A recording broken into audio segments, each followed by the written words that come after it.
Sir, paper leak जैसी serious बीमारी का परमानेंट इलाज करना होगा। जैसे कैंसर का इलाज क्रोसिन खिलाकर नहीं किया जा सकता, ठीक वैसे ही पेपर लीक जैसी प्रॉब्लम का इलाज मीडिया साउंड बाइट से नहीं बल्कि इंस्टीट्यूशनल सॉल्यूशन से होगा, जो आज हमारी सरकार इस बिल के माध्यम से करने जा रही है by introducing India's first ever anti paper leak framework. सबसे पहले मैं नीट के स्टूडेंट्स को कुछ कहना चाहूंगा। आपका गुस्सा जस्टिफाइड है, आपकी पेन रियल है और आपको एग्जामिनेशन सिस्टम से जो कंप्लेंट है वो कंप्लेंट भी जेन्युइन है। Your voice matters. और जब आपने अपनी चिंता व्यक्त करी, अपना दर्द बताया, when you demanded, the honourable prime minister heard that demand, not just as a prime minister but also as a guardian, परिवार के मुखिया की तरह उस बात को सुना। Students demanded, government acted, historic decisions taken, systems changed. Sir, जब एक स्टूडेंट नीट जैसे पब्लिक एग्जाम की प्रिपरेशन करता है तब वो अकेला तैयारी नहीं करता, उसका पूरा परिवार प्रिपरेशन करता है। मां अपनी छोटी छोटी जरूरतें रोक देती है, घर का बजट कम करती है, पिता फैमिली की सेविंग्स को कोचिंग फीस, रेंट और टेस्ट सीरीज पे खर्च करता है, फैमिलीज को लोन तक लेना पड़ता है। और स्टूडेंट खुद कोटा, जयपुर, चंडीगढ़, दिल्ली, पटना जैसे शहरों में जाकर घर से दूर रहता है, दिन में 18-18 घंटे पढ़ता है, रात 2 बजे तक पढ़ाई करता है और फिर अलार्म लगाकर सुबह 5 बजे क्लासेस के लिए उठ जाता है। परिवार से दूर, कोई सोशल लाइफ नहीं, कोई त्योहार फेस्टिवल नहीं, सोशल मीडिया, फ्रेंड से दूर, और अपनी स्लीप और अपनी हेल्थ से भी कॉम्प्रोमाइज करता है, क्योंकि उसे पता है कि जब वो पेपर लिखेगा तो सिर्फ पेपर नहीं, अपनी फैमिली के लिए एक बेटर फ्यूचर लिखने जा रहा है। और फिर एक दिन एग्जाम की तारीख पर उसे पता लगता है कि 3 साल से वो जिस पेपर की तैयारी कर रहा था वो पेपर किसी ने पहले ही पैसे देकर हासिल कर लिया, पेपर लीक हो गया। और इस समय सर सिर्फ पेपर लीक नहीं होता, उस स्टूडेंट का मेहनत, उसकी ड्रीम्स, उसकी सेल्फ बिलीफ, उसका ट्रस्ट, उसकी एस्पिरेशंस, ये सब लीक होती हैं और उसकी मेंटल और फिजिकल हेल्थ पे असर पड़ता है। I understand that pain sir, because मैं खुद भारत के अभी कुछ साल पहले ही भारत के एक पब्लिक एग्जामिनेशन सिस्टम का स्टूडेंट रहा, चार्टर्ड अकाउंटेंसी का। And sir, because I have spent enough time in this house critiquing the government, I have earned the right to say my next sentence with full conviction and sincerity कि जब बात students की आई, when it came to our students and the youth of India, the government heard, the government actioned and the government delivered. Students का feedback लिया, students की demands को honour किया और ये डेमोन्स्ट्रेट किया कि सरकार स्टूडेंट्स के साथ खड़ी है। जिस उम्मीद के साथ स्टूडेंट्स ने अपनी मांग प्राइम मिनिस्टर साहब के सामने रखी, उस चिंता को, उस दर्द को समझते हुए तमाम एक्शन लिए गए, तमाम स्टेप्स लिए गए, जैसे कि शॉर्ट टर्म और long term steps. Number 1, paper leak के बाद इमीडिएटली री एग्जाम कराया गया ताकि साल बर्बाद ना हो। जांच सीबीआई को सौंपी, एसआईटी का गठन हुआ, स्पेशल इन्वेस्टिगेशन टीम, जिसने 13 लोग मेन किंगपिन समेत गिरफ्तार किए। मात्र 75 दिन में, आज से 2 दिन पहले जब 75 दिन पूरे हुए जांच के, चार्जशीट भी फास्ट ट्रैक कोर्ट में दर्ज करा दी गई, जांच को महीनों सालों लटकाया नहीं। 47 नेशनल टेस्टिंग एजेंसी के ऑफिसर्स को शंट आउट किया गया, एजुकेशन सेक्रेटरी का तबादला हुआ, यहां तक कि मॉरल ग्राउंड्स पे हमारे ऑनरेबल होम एजुकेशन मिनिस्टर ने इस्तीफा तक दिया और स्टूडेंट प्रोटेस्टर्स के खिलाफ जो केसेस थे उन्हें विड्रॉ किया गया। बेरीड फैमिलीज जिसके अपने किसी घर के बच्चे को, किसी स्टूडेंट को खो दिया, उसको कॉम्पनसेशन दी जा रही है।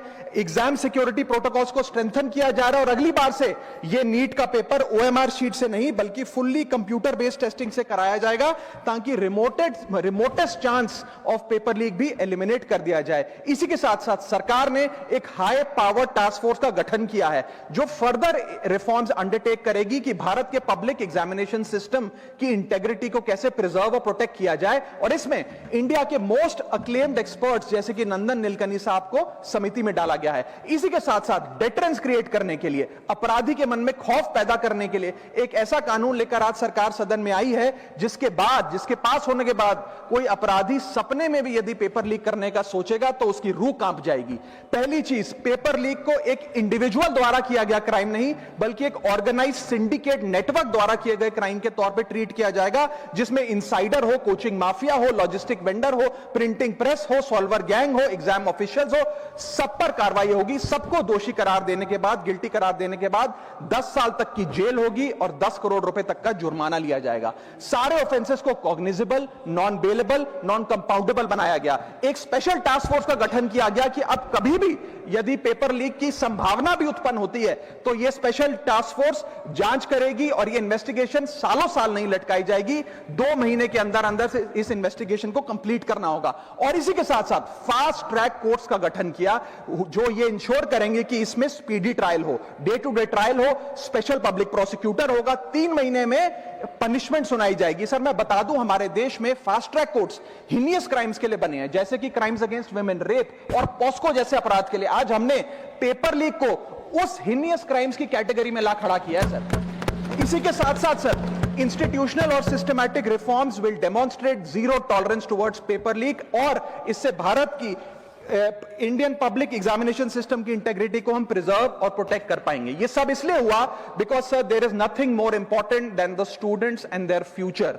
Sir their voices mattered, their voices were heard and systematic and systemic changes have been brought in. उनकी आवाज को, स्टूडेंट्स की आवाज को कोई पॉलिटिकल चैलेंज नहीं बल्कि एक परिवार की भीतर की चिंता की तरह समझकर, जैसे घर के बच्चे घर के बड़े से अपनी चिंता व्यक्त करते हैं, दर्द व्यक्त करते हैं, डिमांड्स रखते हैं, ठीक वैसे ही सरकार ने ये तमाम फीडबैक लेते हुए एक्शन लिया। Sir Benjamin Franklin American philosopher, statesman, diplomat रहे, उन्होंने कहा था well done is better than well said. सालों तक इस देश में पेपर लीक होता आया लेकिन सिर्फ डिस्कशन और सिर्फ साउंड बाइट हुई। आज एक्शन हो रहा है, सिस्टमैटिक रिफॉर्म्स आ रहे हैं और भारत का पहला एंटी पेपर लीक फ्रेमवर्क बनके तैयार है और आपके सामने है।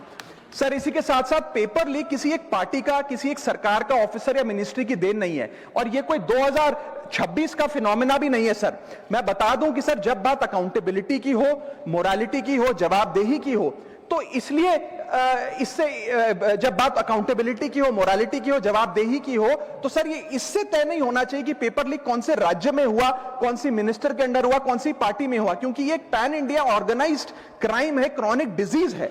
मैं ये बात इसलिए कह रहा हूं क्योंकि 19 जुलाई 2026 को, आज से मात्र 10 दिन पहले, पंजाब के अंदर एक फार्मेसी ऑफिसर रिक्रूटमेंट का एग्जाम हुआ। उसमें मैसिव इरेगुलरिटीज देखी गई, ब्लूटूथ डिवाइसेस के माध्यम से लाइव चीटिंग चल रही थी और चीटिंग सिंडिकेट वो चीटिंग फैसिलिटेट कराने के लिए 13 लाख रुपए का रेट चार्ज कर रहा था। यही नहीं सर, आम आदमी पार्टी की सरकार जब पंजाब में बनी तब से अभी तक नायब तहसीलदार के एग्जाम में इरेगुलरिटीज देखी गई और लार्ज स्केल चीटिंग हुई। पंजाब स्टेट एजुकेशन बोर्ड में 12वीं क्लास का इंग्लिश का पेपर लीक हुआ, पीएसटीटी स्कूल टीचर रिक्रूटमेंट का एग्जाम का पेपर लीक हुआ, पीएसएसबी के ग्रुप ऑफिसर के रिक्रूटमेंट का एग्जाम लीक हुआ, एग्रीकल्चरल डेवलपमेंट ऑफिसर के रिक्रूटमेंट का एग्जाम लीक हुआ और एक्साइज और टैक्सेशन इंस्पेक्टर की रिक्रूटमेंट की मेरिट की लिस्ट जब आई तो उसमें फर्जी नाम डाल के जारी कर दिया गया। सर मैं आ रहा हूं, अब मैं कांग्रेस पे आ रहा हूं। आप कांग्रेस का सुनिए सर, ये मेरा समय खराब कर रहे हैं। आप बोले ना, बोले सर जब सर कांग्रेस की कर्नाटक में सरकार है, इसी साल जनवरी 2026 में एसएसएलसी का पेपर हुआ। इसी साल कर्नाटक में कांग्रेस की सरकार के अंडर एसएसएलसी का पेपर हुआ, पेपर लीक हुआ और वो पेपर ऑनलाइन 200 रुपए में स्टूडेंट्स को बेचा जा रहा था। हिमाचल प्रदेश में HP state selection commission recruitment exam का पेपर कांग्रेस के कार्यकाल में लीक हुआ। अब आप सुनिए सबसे चौंका देने वाली घटना, सर सबसे शॉकिंग और सैड बात यह है कि 2016 में कर्नाटक में जब कांग्रेस की सरकार थी तब वहां पे 12वीं कक्षा का प्री यूनिवर्सिटी कॉलेज का 12th का केमिस्ट्री का पेपर लीक हुआ। ये क्लासरूम का पेपर नहीं था सर, ये स्टेट बोर्ड एग्जाम था। ये स्टेट का एग्जाम जब पेपर लीक हुआ, बच्चे एग्जाम देकर घर आ गए, पता लगा पेपर लीक हो गया, पेपर कैंसिल कर दिया। 20 दिन बाद री एग्जाम कराया गया, री एग्जाम का पेपर भी लीक हो गया और उसके बाद रात को 3:30 बजे वो पेपर व्हाट्सएप पे घूम रहा था, री एग्जाम को भी कैंसिल करना पड़ा। इसके बाद जब जांच हुई, स्टेट सीआईडी ने जांच करी तो 3 लोगों को अरेस्ट किया, जिसमें कर्नाटक सरकार के मेडिकल एजुकेशन मिनिस्टर डॉक्टर शरण पाटिल का पीए खुद शामिल था। पीए 10-10 लाख रुपए लेकर पेपर लीक कर रहा था। उसके बाद जब मंत्री जी से पूछा गया कि आप इस्तीफा क्यों नहीं देते, आपकी मॉरल और डायरेक्ट जिम्मेदारी बनती है, आपके दफ्तर का आपका पीए पेपर लीक कर रहा है, आप क्यों नहीं इस्तीफा देते, तो उन्होंने कहा कि there is no question of resigning, अगर कुछ गलत हुआ है तो वो मेरे पीए का पर्सनल मैटर है, उसकी पर्सनल लाइफ है। वहां सर ऑफिस गवर्नमेंट का, डेजिग्नेशन गवर्नमेंट की, एक्सेस गवर्नमेंट का, बट अरेस्ट की बात आई तो पर्सनल लाइफ का मैटर है।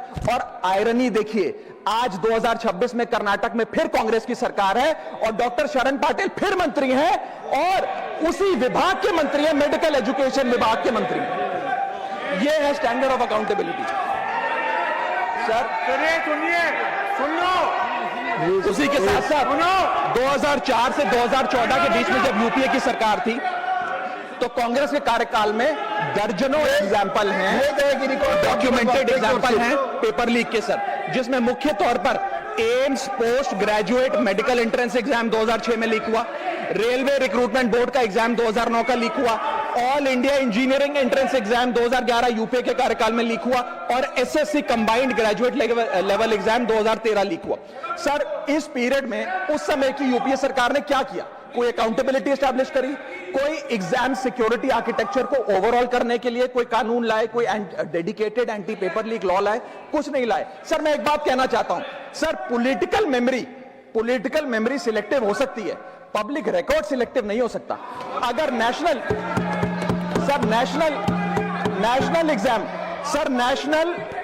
एग्जाम का पेपर लीक अगर नेशनल क्राइसिस है, जो कि है, तो सर ऑपोजिशन रूल्ड स्टेट का पेपर लीक एक लोकल इंसिडेंट कैसे हो सकता है? सर स्टूडेंट में तो फर्क नहीं होता। अगर नीट के स्टूडेंट्स का पेन जेन्युइन है, जो कि जेन्युइन है, तो सर पंजाब के फार्मेसी एग्जाम के स्टूडेंट्स का और कर्नाटक के एसएलसी एग्जाम के स्टूडेंट्स का पेन भी जेन्युइन है। स्टूडेंट का पेन पार्टी देखकर चेंज नहीं होता और ठीक उसी तरह रिफॉर्म और अकाउंटेबिलिटी भी पार्टी देखकर चेंज नहीं हो सकती। अब मैं स्टूडेंट्स के बारे में कुछ कहना चाहता हूं।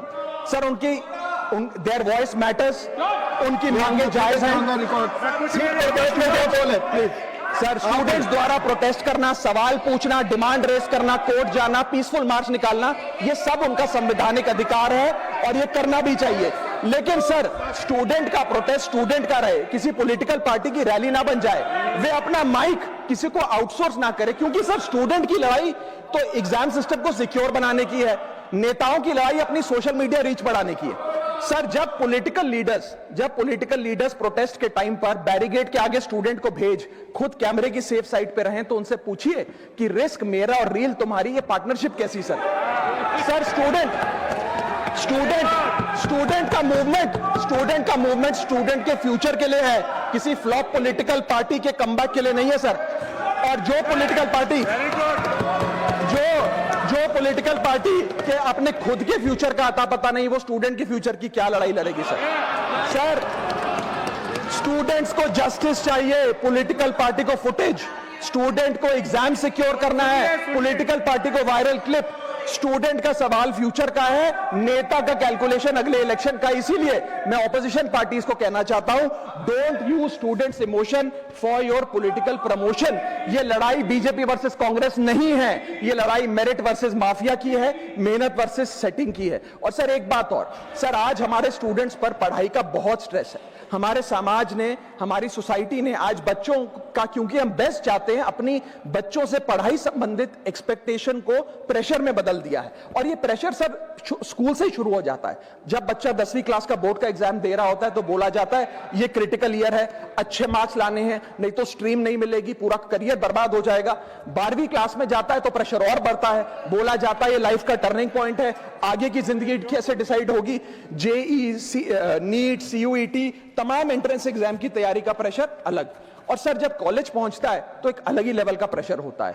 उसको बोला जाता है सीजीपीए ठीक रखो वरना प्लेसमेंट नहीं मिलेगी। ये पूरी लाइफ का सवाल है, करियर का सवाल है। हर स्टेज पर प्रेशर का सिलेबस बढ़ता जाता है। और ओवरऑल सर इंडिया में कंपटीशन बहुत फास्ट स्पीड पे बढ़ रहा है, लेकिन उसी के साथ साथ कंपैरिजन भी बहुत फास्ट स्पीड पे बढ़ रहा है। सबसे पहले जब बच्चा स्कूल जाता है तो अपने स्कूलमेट्स, क्लासमेट से कंपैरिजन होता है। कोचिंग सेंटर जाता है तो वहां कोचिंग सेंटर के स्टूडेंट से कंपैरिजन होता है। ऑल इंडिया रैंकर से कंपैरिजन होता है। घर आता है तो पड़ोसी और रिश्तेदारों के बच्चों से कंपैरिजन होता है। ये कंपैरिजन मोटिवेशन नहीं सर, प्रेशर और स्ट्रेस में बदलता जा रहा है। सर जैसे 3 इडियट्स पिक्चर में कहा था ना, काबिल बनो, कामयाबी झक मारकर पीछे आएगी, ठीक उसी तरह समाज को, हम सबको, अगर कोई स्टूडेंट चिंतित दिखे, स्ट्रेस में दिखे, उसे कहना चाहिए कि एग्जाम इंपॉर्टेंट है लेकिन तुम एग्जाम से ज्यादा इंपॉर्टेंट हो। सर क्योंकि घर स्टूडेंट का सेफ स्पेस होना चाहिए सर, दूसरा एग्जाम सेंटर नहीं। और एक रैंक सर, एक रैंक रिजल्ट डिसाइड कर सकती है बच्चे का, उसका फ्यूचर नहीं, वैल्यू नहीं, उसकी पूरी जिंदगी नहीं। और अंत में sir, I just take 1 more minute sir, अंत में मैं अपने वेल विशर्स को भी कुछ कहना चाहूंगा, जो पिछले कुछ समय से मुझे कह रहे थे कि राघव आप नीट के इशू पर कब बोलोगे, आपको हम सुनना चाहते हैं। मैं बड़ी हम्बली कहना चाहता हूं सर, जब मैं ऑपोजिशन में बैठता था तब सवाल मेरा हथियार था, आज मैं ट्रेजरी बेंचेस पर बैठता हूं, आज सोल्यूशन मेरी जिम्मेदारी है। मैं भी रोज कैमरे के सामने आकर साउंड बाइट दे सकता था, लेकिन मुझे हेडलाइन नहीं सर, मुझे आउटकम चाहिए। और जब मैं ऑपोजिशन में था तब मेरा काम इशू रेस करना और सवाल उठाना था, और पूरा सदन और आप जानते हैं मैंने वो काम पूरी ईमानदारी से किया। लेकिन आज मेरा रोल कैमरा के सामने अटेंडेंस लगाने का नहीं है, मेरा role is my focus is to fix the system. इसीलिए मैंने अपने आप से एक वादा किया, I made a promise to myself कि मैं इस मुद्दे पर पार्लियामेंट में बोलूंगा, और उस दिन बोलूंगा जिस दिन हम प्रॉब्लम सॉल्व कर रहे होंगे, सोल्यूशन लेकर आएंगे, when the system is getting fixed. And today is that historic day when the system is getting fixed. और सर, बिकॉज आज जो रिफॉर्म्स हम लेकर आए हैं, जो सरकार सदन में लेकर आई है, वो इतने जरूरी हैं क्योंकि इन रिफॉर्म से सिस्टम और मजबूत होगा, पेपर और सिक्योर होगा, एग्जाम फेयर होगा, मेरिट का सम्मान होगा, माफिया जेल में होगा, सरकार पहरेदार होगी, कार्रवाई दमदार होगी, स्टूडेंट्स की जीत होगी, माफिया की हार।